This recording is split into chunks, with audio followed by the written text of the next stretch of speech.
What's up, everybody, and welcome back to Fireside Giants. I'm your host, Anthony Rivardo, and today, joined by my co-host, Alex, we are talking about the post-waiver wire free agents that are still available and could be considered by the New York Giants. Some of these guys have been free agents for a while, talking about maybe a Gabe Davis potentially as a target for the Giants. Some of them were just released yesterday, talking about a Michael Gallup or a Kendrick Bourne. And those are only wide receivers that I mentioned, but there are other positions that the Giants might want to address through free agency. And we're going to try our best to recap everybody who we think could be an option for the Giants as they look to upgrade their roster ahead of week one, which is only 10 days away. That's right. Eli Manning days away from the Giants kicking off their regular season.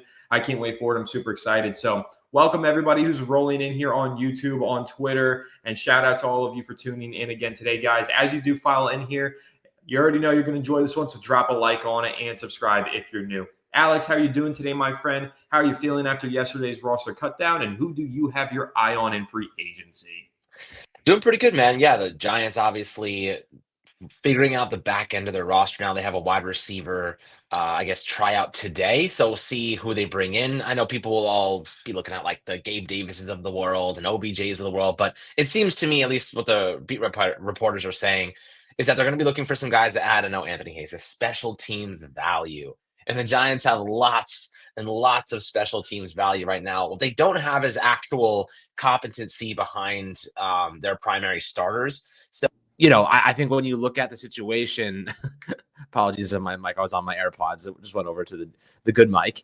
But I think that what they could use is actual talent, you know what I mean? Not just special teams value, but guys that might actually be able to contribute in a pinch or an injury or, if they have their number called. So I know, Anthony, you have a couple of names, especially one that you wanted to discuss. I think maybe we can discuss that now or whenever you feel necessary.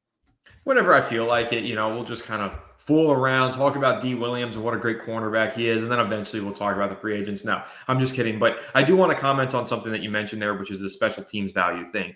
Every time we talk about some of these back end of the roster guys, we have to bring up, well, they can contribute on special teams. And I'm really just tired of hearing it and tired of saying it every single time we talk about a potential free agency acquisition. Because, guys, not every player needs to contribute on special teams. Only so many players go out there on special teams. I'm not looking at that now. The Giants just made two waiver claims yesterday. They largely did not add depth to their defense. They just added more special teams depth.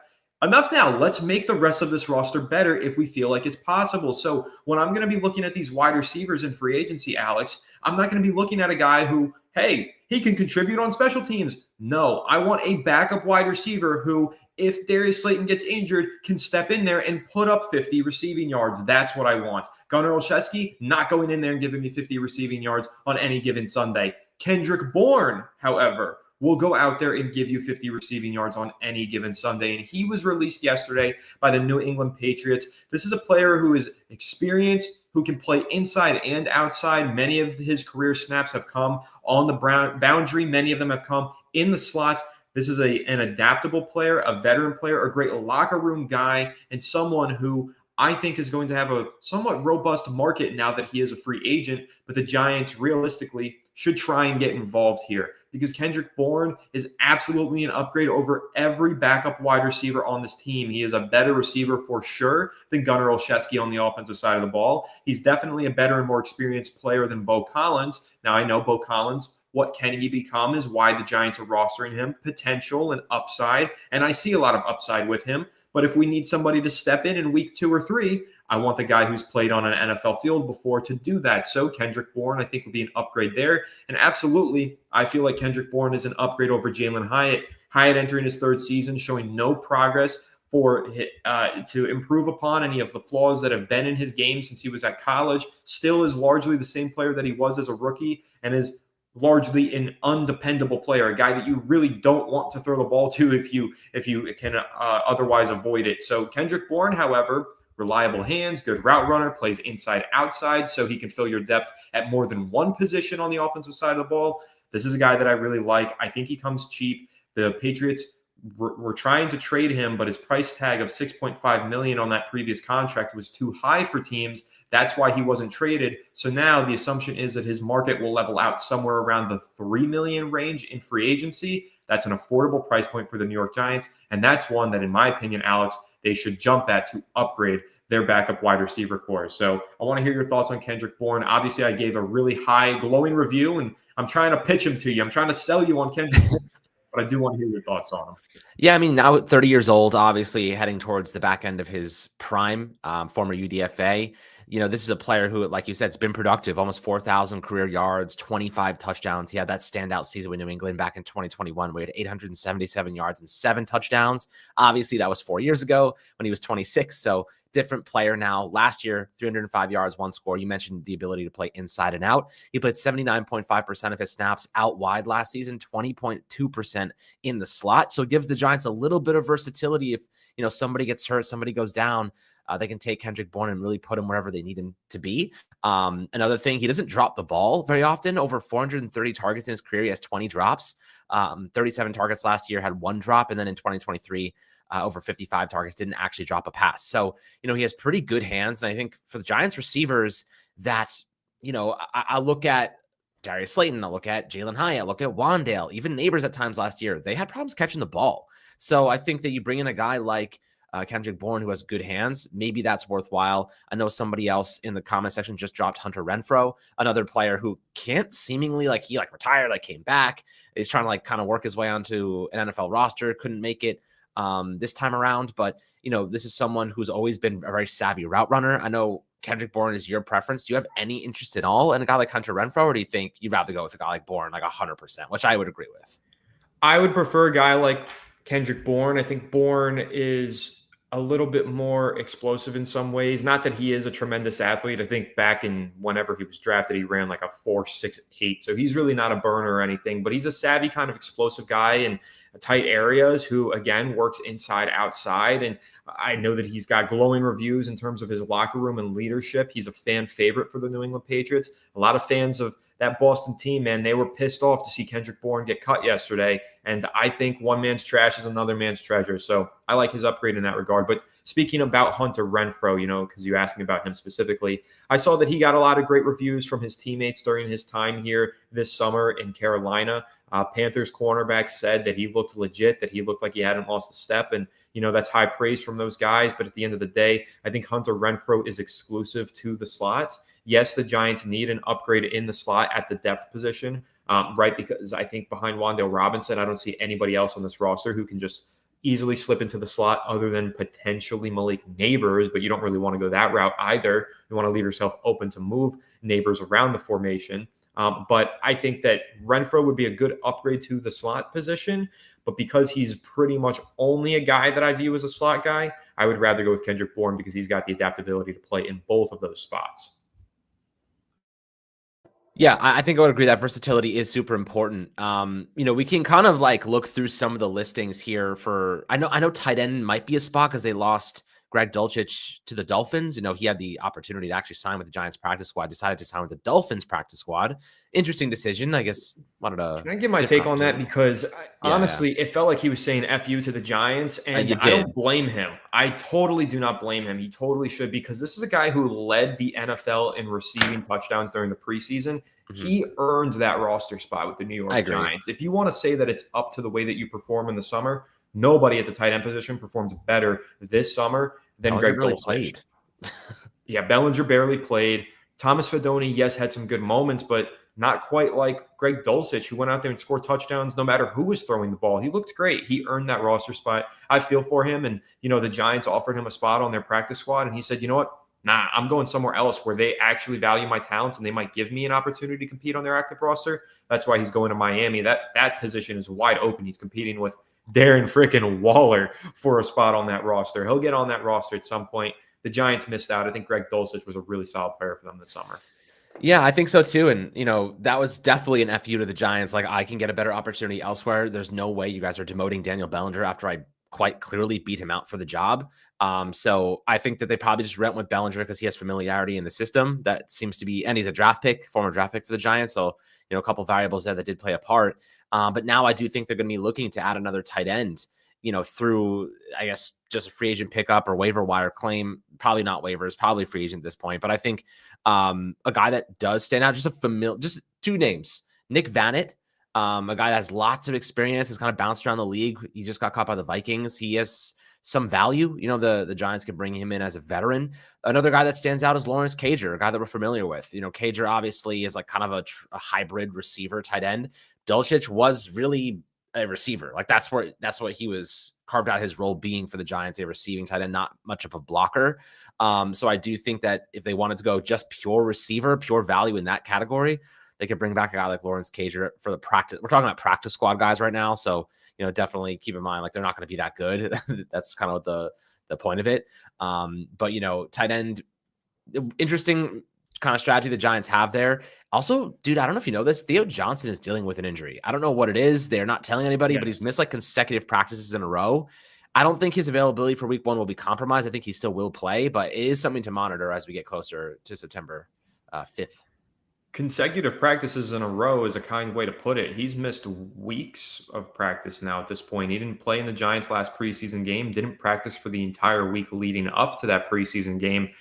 It's pretty clear Theo Johnson is dealing with something. I don't know what it is, and I don't know how concerned we could, should, or would be, but until we get an update on it, there is a level of concern, in my opinion. I'm hoping Theo Johnson's ready to go in week 1, but right now we have no indicator that he will be. He isn't practicing.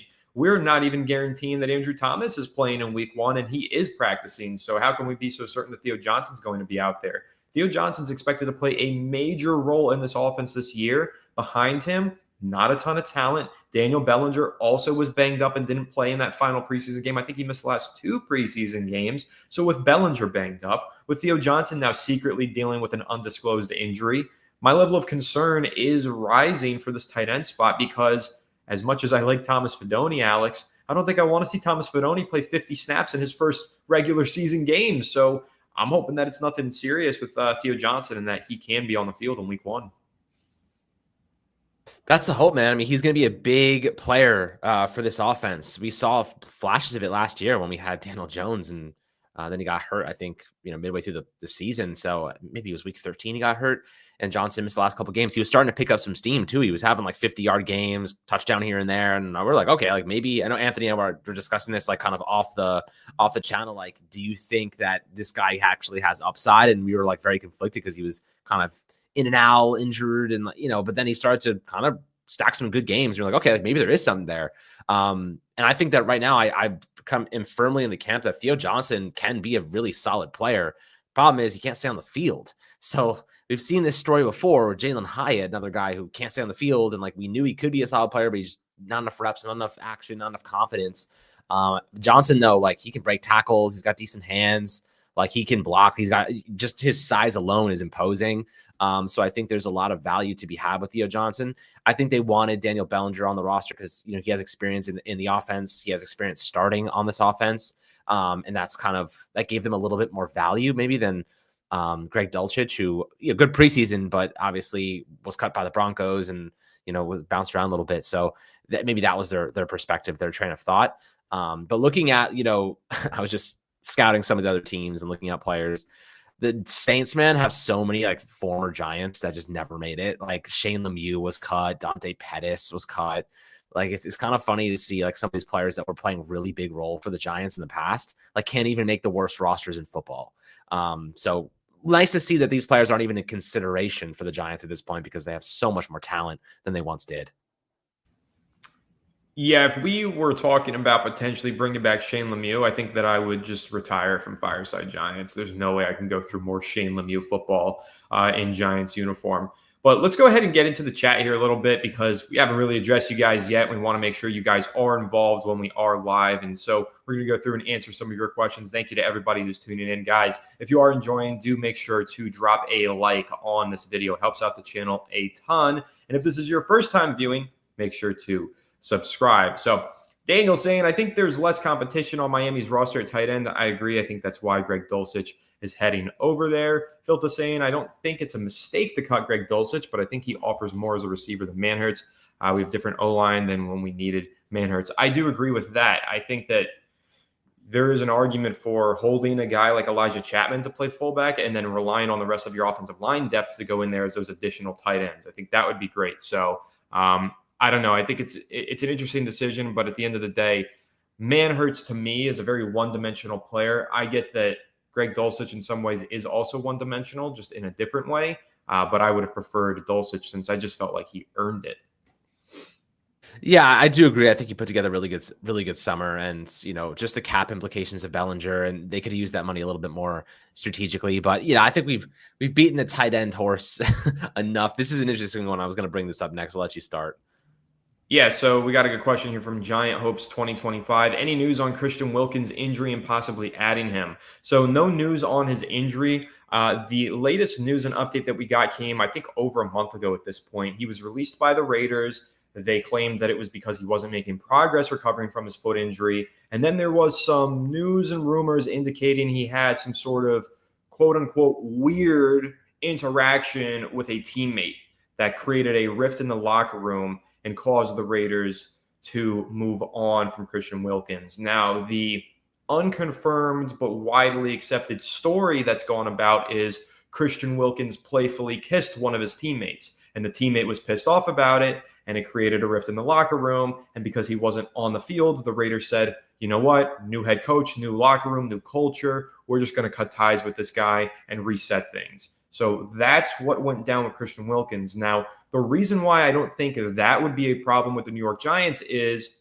he is best friends with Dexter Lawrence. Mm-hmm. If there is any team that is suited to bring in Christian Wilkins, implement him within their culture, it's the New York Giants because of the presence on this roster of Dexter Lawrence. Now, on the injury, Christian Wilkins is not expected to be ready at the start of the season. He would be a mid-season pickup for the Giants, so potentially adding him would have to come mid-season if they are competitive.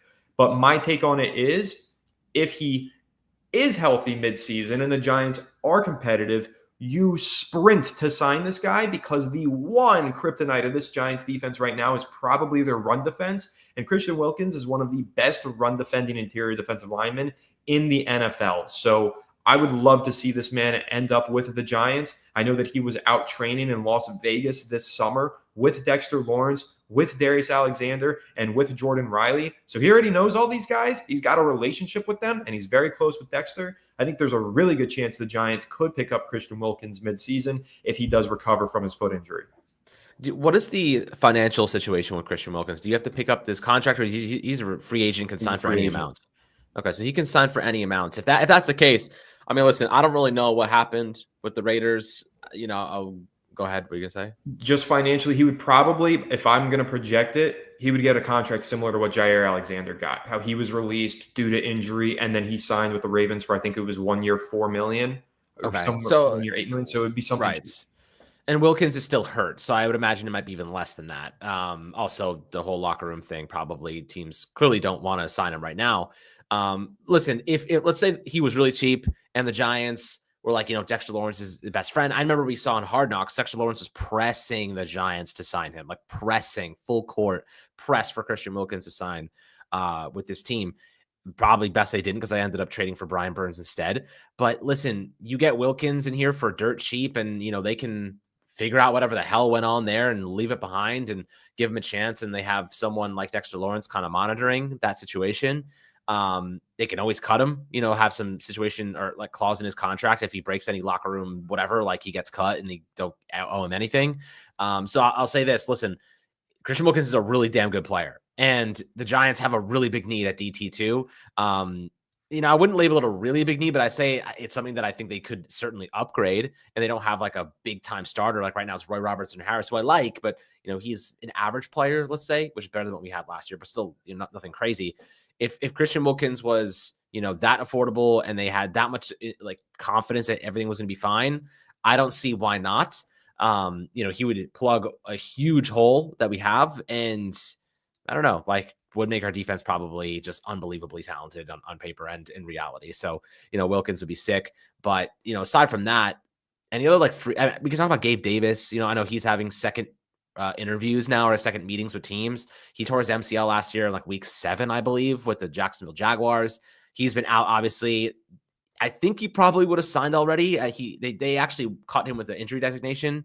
So they got out of his contract and basically, let him hit free agency. Teams have not signed him yet. He seems kind of like the perfect, all right, like an injury popped up week 1, week 2 or whatever. And like they signed him as insurance but I don't think that he'll sign a deal before then. So maybe the Giants are just kind of waiting, leaving him on the free agent market until they might need him down the road. Possibly. We do have another question here from Nicole. Thank you so much for the super chat, Nicole, saying, is there still a chance to poach Dulcich off the Dolphins practice squad during the season? Yes, I do think that's a possibility if he wants to come here. But if he really does feel slighted by the Giants releasing him, then he might just say, nah, I'm good. I'm going to stick with Miami. So there is a possibility of poaching him off of the practice squad, but that's going to be up to the player. He can go ahead and say no and reject the New York Giants contract offer. So something to monitor. Yeah, I appreciate the super chat. I definitely think Dulcich would be crazy to decline a spot on the active roster to stay on the practice squad, but it's not the first time it's happened. So, if the Giants said, hey, we have this opportunity for you, our system, our offense, you can carve out a nice role, if any injuries pop up or whatever, he'd be crazy to say no. But again, seeing crazier things happen. I think that, this would be a interesting turn of events. But listen, the tight end room for the Giants, they have problems. I think they'll give Fedoni an opportunity to get reps if the time really comes that if he struggles, I could see them adding a player like Dulcich for sure. Yeah, I could see that, especially knowing he has familiarity and some chemistry. This is a good question from Jason. Gabe Davis or Wilkins? I think you kind of gave your take on it, Alex. Me, Wilkins. I like Gabe Davis, but I think there's a lot of wide receivers that you can find out there on the market. I want to talk about another one in a second here, but Christian Wilkins would be my pickup. But again, this is a guy that you're probably not picking up until sometime during the regular season, not beforehand. Definitely. I think I'd have to agree. Wilkins, we talked about Kendrick Bourne before, talking about Gabe Davis. There's so many receivers out there. You can always get a veteran receiver. And I'm sure there'll be even more that somehow, get cut or get free or whatever. So even OBJ is still out there. So, definitely would rather go with a guy like that. Local stud Audric Estimate. This is crazy. He was my neighbor growing up. Lived across the street from me, Audric. So hopefully, I think did he sign with the team or am I maybe not yet? I saw that there was interest from the Browns maybe, but I don't think maybe they didn't sign him or anything like that. So I'm rooting for the kid though. Really, really good guy, really great family too. Yes, that was the next chat that I was going to pull up and I was going to get my take on Audric Estimate, but I think you encapsulated it. So let me go back and find my place here. Yeah. So the Profit IG saying we only have 4.1 million left in cap space. That's more than I thought we had, honestly, Alex. Can you confirm that number? Maybe they gained some cap space by making some cuts yesterday. That's probably what happened. But I thought they were down around that 3.6 million range. Right now, over the cap says -8 million. So unsure where that 4 million came from. Maybe let me see if I can find another. Definitely not. That can't be right. I don't know how that's possible. I don't know either. So this is, I guess, $4 million that comes from New York. Sports Illustrated, according to Over the Cap. That was yesterday, but now today it's saying that they're 8 million in the hole. So yeah. I don't know how. Do they have to pay a roster bonus or something? Didn't they give Dexter Lawrence that roster bonus? Maybe that has something to do with it. That kicks in. I have no idea. Even Spot Rack has them at -7.8 mil. So I guess that's accurate. Which also makes it even crazier they still have Daniel Bellinger on the roster for what it's worth. Yes, it is crazy. You know what's also crazy? You know how much money they're spending in dead money? 20 million. Daniel Jones. 29 million, 22 million to Daniel Jones, $5 million to Darren Waller. Disgusting. Yeah, that's crazy. This is a good question, though, from Draws Andrews, Alex. I want to get your take on Jedrick Wills, former first round, the Alabama offensive lineman, a guy who has had a very similar career to the great Evan Neal, was drafted top 10, has not lived up to the hype, and is now washed up and been cut. What are your thoughts on Jedrick Wills, former Browns top 10 pick? I mean, we saw him flash in that first rookie season where he played over 1,000 snaps, only gave up 20 pressures, and then it's getting kind of like a slow grind to exile for him. And listen, like you said, I mean, he's only 26. That's kind of where I'm like, all right, he was only 26 years old. He didn't play in the preseason. Is he injured or is he just not on a team? I don't. Well, he's definitely not on a team. I know he was injured last year, so there's a chance that he's still recovering.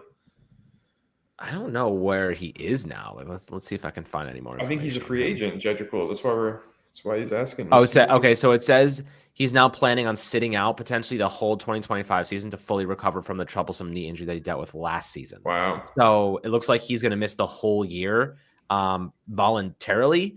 I mean, that sucks. He had a lot of potential, man. That whole draft wasn't he in the draft class with Andrew Thomas and Tristan Wirfs and all those guys? Like, I mean, damn. I guess Andrew Thomas is injury prone too. Tristan Wirfs came out the best one of all of them.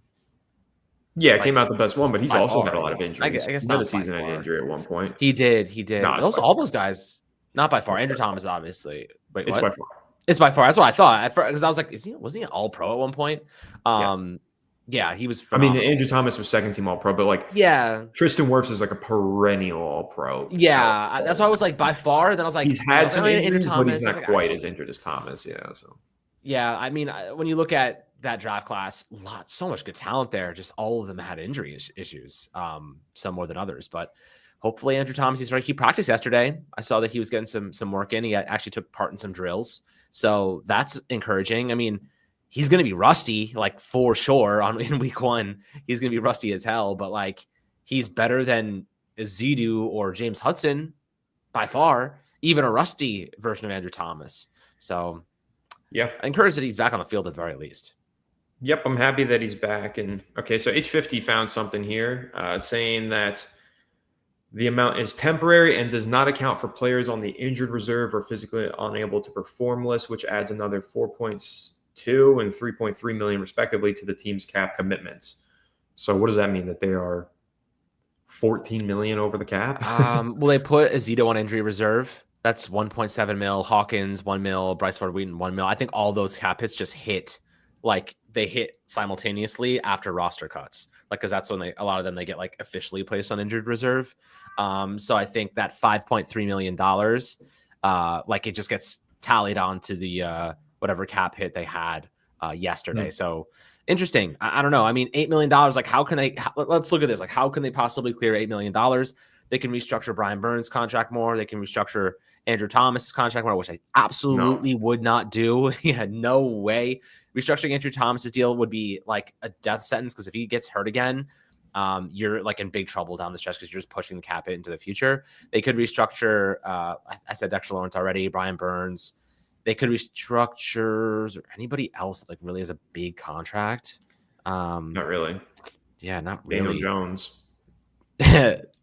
Yeah, they don't have a lot of moves left to make. They're kind of back up against the wall. So hopefully they go ahead and figure this out. But I do have a more like important update that we can discuss. Okay. So not spotted at practice today, according to Jordan Rannon of ESPN. Left tackle Andrew Thomas, right guard Greg Van Roten, and tight end Theo Johnson.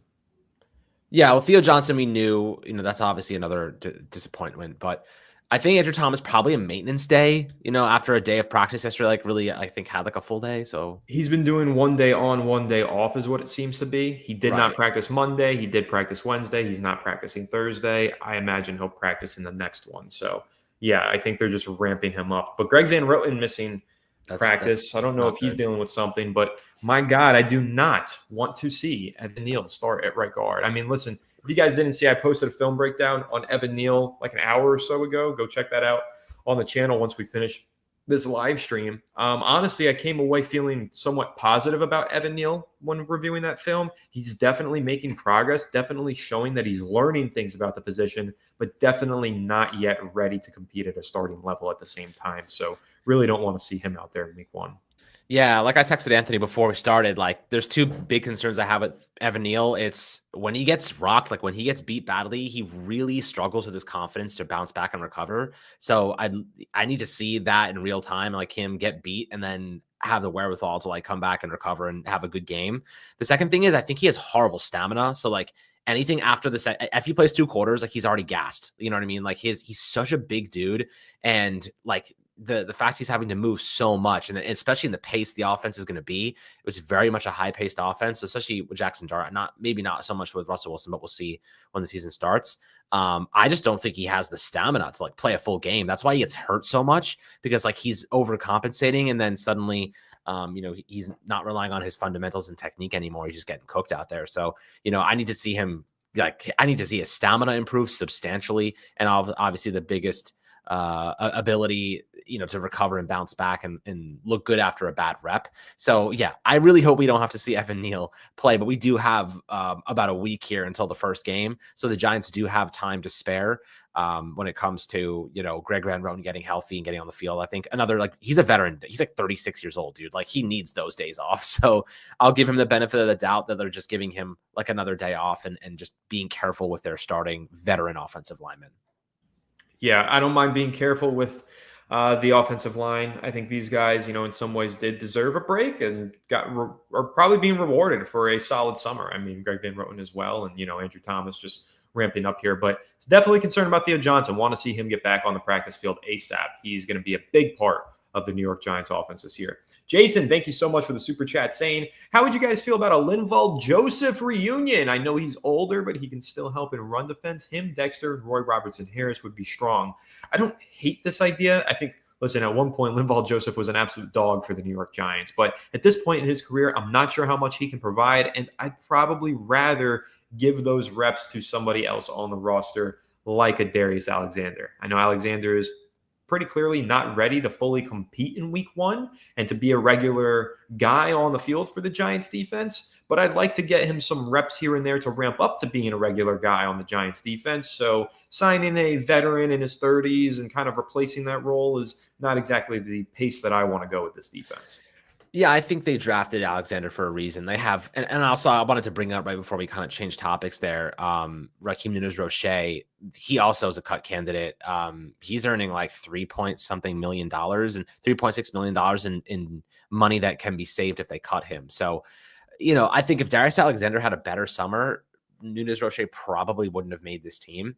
But because he struggled a bit, I think they wanted to have that insurance on the roster as a worst case scenario. But like, I don't really know who they're going to cut, to be honest. Like Daniel Bellinger would have made sense, but they didn't do that. Raheem Nunez-Roche would have made sense, but they didn't do that. They're not going to cut Flott, obviously. They're Micah McFadden's no way. Like I'm just looking at players that have like money they could shed. Schlottman maybe, but like you have to replace him with $750K salary anyway, so it's not that much. It's gonna be interesting. I think they're gonna have to restructure some contracts. I think that's their best bet at this point in time. Probably probably Dexter Lawrence and definitely Brian Burns.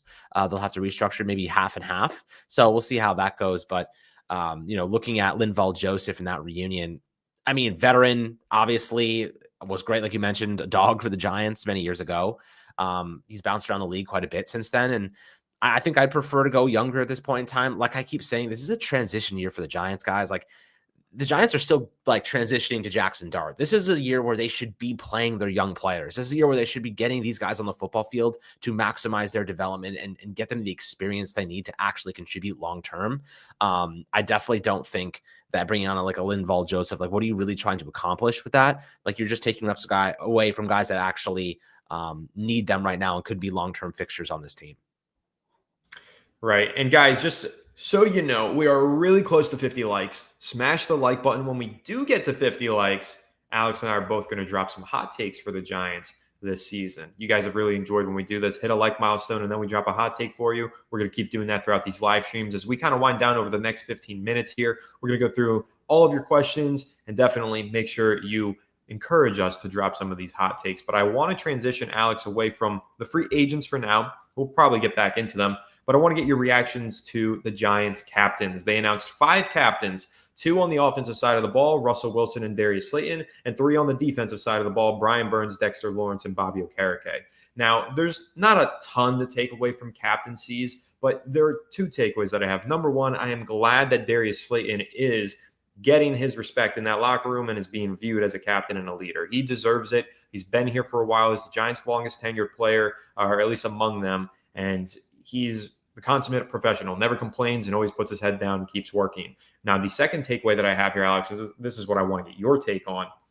Russell Wilson is going to start at least 8 games this season, right? He's the captain of the team. I know there's been chatter from all these talking heads and pundits saying, hey, Jackson Dart should start. He should be the week 1 guy. No, he shouldn't be. He won't be. And these captains were voted on by the players. Not only are the Giants front office and coaches intent on making Russell Wilson the week 1 starter and the starter this season, I believe that the locker room is bought in on that idea as well, as they allow Jackson Dart the time to grow behind the scenes. So I want to get your takeaways, and if you kind of see it the same way I do here with Russell Wilson earning that captain's patch. I mean, listen, Russell Wilson getting the captain's patch is automatic, but I do think that the players voted him in because, well, he's won a Super Bowl and a lot of those guys haven't. And he's been in the league for a decade, and, he's seen wins, he's seen losses, he's seen big moments and bad moments, and he's still very competent. We saw that with the deep ball ability, the 80-yard throw to Bo Collins, and already our pass play, I wouldn't say throw. I do think that his ability to still, the moon ball, what he built his whole career on, is still very much alive. He sets the tone, he elevates the standard, and I think that everyone has had glowing reviews of his leadership capabilities so far. And, that veteran experience, these young guys need that. I think guys like Neighbors, guys like Wandale, guys like Tyrone Tracy, an offensive line in flux, like they need a guy that everyone can look to and say, this is our leader. Like, this is our leader because he's proven he can be that. He's proven he is that, not just with the Giants, but across the league for many years. So I think Russell Wilson demands that respect. I think him being a captain was a no-brainer. It was always going to happen. But I do think that it goes to show how much better this offense will be because of him. Or at least should be. And then you have Darius Slayton, who's been, 6th year in the league. Obviously, this is his first time being a captain. And he said recently, I'm trying to be more outspoken. I'm trying to be more of a leader on this team. I've been relatively quiet and reserved in the past. But, now he's like, funny how you become a leader the second you get $36 million. But, now he's like, oh, I'm paid. I got my long-term extension. And hey, what do you know? I'm a leader. So I think that the Giants felt more comfortable with him and paying him in that way, because he was going to step into that role and be one of those guys that kind of steps up for the youngsters and leads the way. And if when things get bad, they know they have a rock in that locker room and a glue piece. Because the Giants, like the last couple of years, Anthony, you're a big proponent of this, have let a lot of glue pieces go. So I think they've been trying to rebuild that lost leadership since last season, or really since this past off season. And with guys like Russ, Jackson Dart's aura, Abdul Carter's talents, like even the youngsters bring leadership qualities, but those veterans and the guys they've paid are definitely stepping into that role too. Same with Brian Burns. So, definitely feeling like right now, Russell Wilson, really big proponent, of his leadership qualities. And I think Jackson Dart's, like you kind of mentioned this, like has found himself in a really good spot to learn from a guy like Wilson, learn how to manage a locker room, how to manage those big plays, how to manage like how he prepares for games. Like really good stuff. I'm really encouraged by what the Giants have done to rebuild that quarterback room and their entire leadership kind of foundation. Me too. Another takeaway that I have from the 5 captains, Bobby Okereke being a captain once again. There were a lot of rumors about Bobby Okereke falling out of favor with his coaching staff. There was a report that he and Shane Bowen didn't get along so well. Bobby Okereke later kind of confirmed that report, saying, yeah, we weren't on the same page, but we are now. And I think that's my takeaway from him being a captain once again.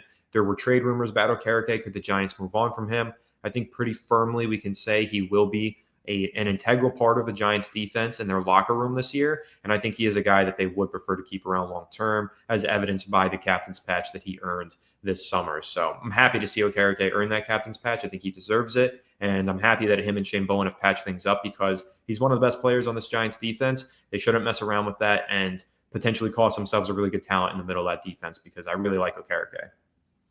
Me too. I mean, we've interviewed him before, like right when he signed with the Giants, and he came off as just a pristine leader, like quality guy, quality human being, quality player. He played through injuries last year. He played through injuries every year. Never like had anything bad to say, even when the Giants were like so bad. We've seen the worst of the Giants, and he's been on this football team at times for those moments, and he never had a bad thing to say. He showed up every single week, consummate professional. I definitely think that, this is a pretty good situation to find yourself in for the Giants at linebacker. The depth obviously is a little bit weak, but Okereke and Micah McFadden, I like those two guys. That combination is great. And Okereke's leadership there as the Mike. I'm happy he got over that with that feud with Shane Bowen, as you mentioned.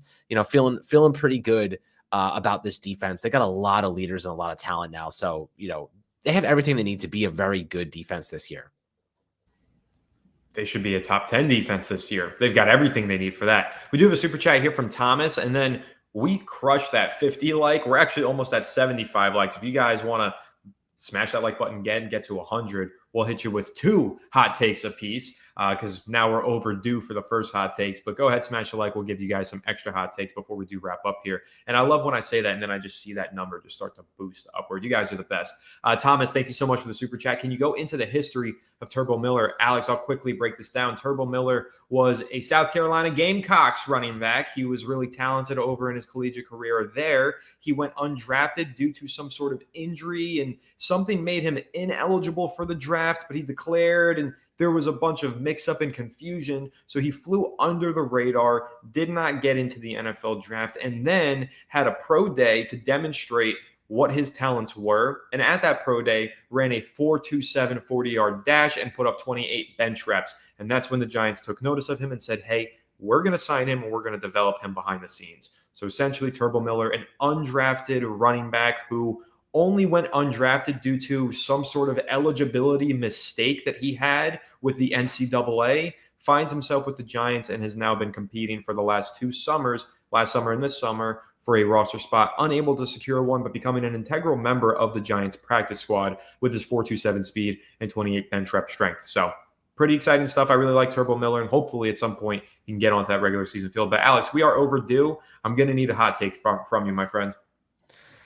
My hot take right now, just seeing how optimistic I am about the team and how analysts are at least starting to get on that wave. My hot take right now is the Giants will win 8 games, at least 8 games, which I think earlier this season was a humongous hot take because we were still very much unsure. But I think that for the most part, 8+ wins is my new hot take for the Giants. Maybe that's reasonable. Maybe that's not that hot, but I feel like that still is kind of hot based on what we did last year. Definitely high based on what we did last year. And so you know what? I have another good one. Hot take here related to the New York Giants uniforms. Are you ready for this? So this is going to be for the viewers who have been around for the last couple of streams. I gave a hot take that I'm not crazy about the Giants red uniforms, the alternates that they used to wear in the early 2000s. Remember that hot take, Alex? I know you didn't agree with that. But I'm back with a hot take that's going to surprise you. Did you see these NFL rivalries uniforms that dropped today? Some of these are the Jets one is sick. Hot, dude. The Jets one is sick. The Dolphins one I'm a little iffy on. The Patriots one is clean. I'm not going to lie. That one's really nice. The Bills and one? I really like the Rams. The Rams one with that deep navy is really cool. So I like some of these uniforms. I like how creative they're getting with them. Giants NFL rivalries uniform, all red. Let's go. I said I don't like the red jerseys. Let's go all red. We are out for blood in, 2027? The Giants are getting their rivalries uniform. In 2027, year 2 of Jackson Dart as the starter, when we're in our Super Bowl window, we are out for blood. We are wearing all red to celebrate the death of our opponents. Let's go. I like the description. That was very graphic, very, very graphic, but I love it. I mean, that'd be sick. All red, or like red and black, or red and white, red, white, and black, something like that would be awesome. The Jets one is sick. The Bills one, did you see the Bills one? I want to say it was all kind of white and silver. Did you see that one? Yeah, I saw that one. It was pretty cool. It looked pretty cool with Josh Allen. I liked it. I'm going to be honest. I think it's cool. It's not my favorite of them. It's a little plain. It's very neutral. It is neutral, but I think it's supposed to be that way for it's freezing cold in Buffalo type of thing. No, I get it. So it's clean. I think it'll look really good. Although I will say this: if it's snowing, nobody will be able to see the players. Yeah, right. They're going to wear that in November, December, or whatever. Good luck finding your receiver, Josh Allen. You're going to sail it over his head. Well, he'll be a ghost. He'll just run it in for a touchdown every single time. No one's gonna be able to see him. I always thought the Jets being green kind of threw me off. If I was another team and you just look up and it's just green everywhere, I feel like that would be kind of confusing. Well, what I really like about these new Jets uniforms, it's they're wearing green, but it's a twist on it. It's not as really green. Dark. It's that really deep, like almost winter green. It's nice. And all of them have like a very wintry feel and winter vibe, which is pretty cool. So, and I think that red is very winter, kind of like Christmas colors for the Giants. So yeah, my hot take is the NFL rivalry uniforms for the Giants. Let's get that pop of red, but let's really make it pop. You want to make the Giants look like Christmas trees? Like Stockings. stockings? The worst thing in the world. I don't know. I think the red uniforms. Imagine, Alex, red jerseys with some blue and white on them, right? And a red chrome helmet with a blue stripe down the center. Maybe a blue. Yeah, well, I don't know. Maybe like the opposite the Bills have. Like the opposite. Yeah, just invert it. Just invert it. White face mask, red helmet, blue stripe. That'd be cool. I'd be interested to see what that would look like. Yeah. Well, I would be curious. I'm visualizing it. I like it. Or maybe how about black and blue? They go all black with some red numbers or some blue numbers. I don't know. I think they could get pretty cool with that. Like all black with blue stripes here, and then like the red numbers would be kind of cool. That'd be kind of cool. But like a really dark blue, not like a blue, like a really dark navy blue. You know? I don't know. I think the normal Giants blue would really pop on that black silhouette. It would, but I guess it would have to be either a really dark red or like a dark blue, because I feel like having like bright red and blue might be a little funky. You know, might look like those. My last take on it before we get back into more pressing matters. What about, you know, the old Navy Giants helmet? If you see the little mini helmet back here, that 80s helmet, they wear that with the legacies. What if they went with the all Navy uniform?